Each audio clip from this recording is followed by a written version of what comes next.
Welcome to morning Manna. Happy republic day. మన దేశ గణతంత్ర దినోత్సవ శుభాకాంక్షలు ప్రజలందరికీ తెలియజేస్తున్నాను.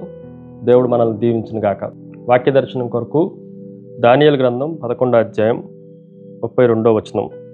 అయితే తమ దేవుణ్ణి ఎరుగువారు బలము కలిగి గొప్ప కార్యములు చేసెదరు. మరొకసారి దేవుడిచ్చిన అమోఘమైన వాగ్దానాన్ని బట్టి ప్రభువును స్తుతించాలి. ఈ వాగ్దానాన్ని స్వతంత్రించుకోవడానికి మనం 4 విషయాలు ఈ ఉదయకాల సమయంలో నేర్చుకోవాలి. నెంబర్ 1, మొట్టమొదటిది లవ్ ఫర్ గాడ్. దేవుని పట్ల మనం ప్రేమ కలిగి ఉండాలి. తమ దేవుణ్ణి ఎరుగువారు. దేవుణ్ణి ఎరగటం, తెలుసుకొనటం ఎలాగూ అంటే దేవుణ్ణి ప్రేమించడం ద్వారానే. ప్రేమ దేవుణ్ణి లోతుగా తెలుసుకొనటానికి దోహదం చేస్తూ ఉంటుంది. మనం ప్రభుని ప్రేమించటం కాదు, కానీ దేవుడే మనల్ని ప్రేమిస్తున్నాడు.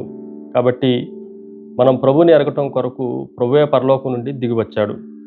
అందుకే యోహాను రాసిన మొదటి పత్రిక 4వ అధ్యాయం 19వ వచనంలో ఆయనే మొదట మనల్ని ప్రేమించిన గనుక మనము ప్రేమించుతున్నాము అన్న వాక్యం రాయబడింది. రెండో విషయాన్ని మీకు జ్ఞాపకం చేస్తాను. It is a learning God's ways. దేవుని మార్గాలను నేర్చుకొనటం, దేవుణ్ణి ఎరగటం, దేవుణ్ణి తెలుసుకొనటం అంటే అర్థం ఏంటంటే దేవుడి గురించి నేర్చుకొనటం అని అర్థం.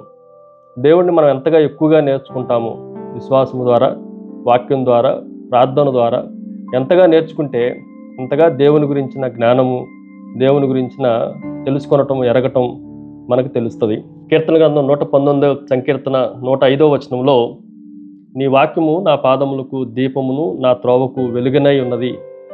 ఆయన వాక్యాన్ని ద్వారా మనం ఆయన గురించి సంపూర్ణంగా తెలుసుకొనటానికి అవకాశం ఉంటుంది. మూడో విషయాన్ని మీకు జ్ఞాపకం చేస్తాను. Live strongly. బలముగా జీవించండి అన్న మాట మీకు జ్ఞాపకం చేస్తున్నా. మరలా దేవుని వాక్యంలో మనం ఆలోచన చేస్తే 32వ వచనంలో తమ దేవుణ్ణి ఎరుగువారు బలము కలిగి. ఏ బలము కలిగి అని మనం ఆలోచన చేస్తే దైవికమైన బలము కలిగి. మనము దేవుణ్ణి ఎంతగా ఎక్కువగా ఎరుగుతామో, ఎంత ఎక్కువగా తెలుసుకుంటామో మనం అంత బలంగా, ధైర్యంగా ఉండటానికి అవకాశం ఉంటుంది. దేవుని కొద్దిగా తెలుసుకునే వారికి పిరికితనం ఉంటుంది. దేవుణ్ణి ఎక్కువగా తెలుసుకున్న వాడికి, విశ్వాస పరిధి ఎక్కువగా ఉన్నవాడికి ధైర్యము, బలము ఉంటుంది అన్న విషయాన్ని మనం గ్రహించాలి. అందుకే ఎబ్రిల్ రాసిన పత్రిక 11వ అధ్యాయంలో విశ్వాస వీరుల జాబితా మనకు కనిపిస్తూ ఉంటుంది. వారు విశ్వాసంలో దేవుని యందు బలంగా ఉన్నారు కనుక వారు అన్ని విషయాల్లో ధైర్యంగా, బలంగా జీవించడానికి దేవుడు అవకాశాన్ని ఇచ్చాడు.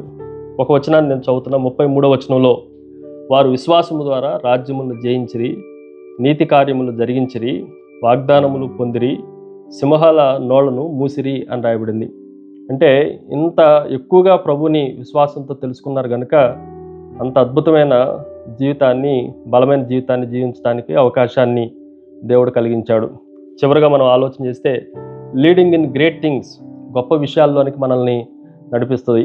తమ దేవుణ్ణి ఎరుగువారు బలము కలిగి గొప్ప కార్యములు చేసెదరు అన్న మాటను మనం ఆలోచన చేస్తే ఉన్నతమైన కార్యాలు, అమోఘమైన కార్యాలు, గొప్ప కార్యాలు, ఆశ్చర్య కార్యాలు దేవుడు మన ద్వారా జరిగించేవాడు.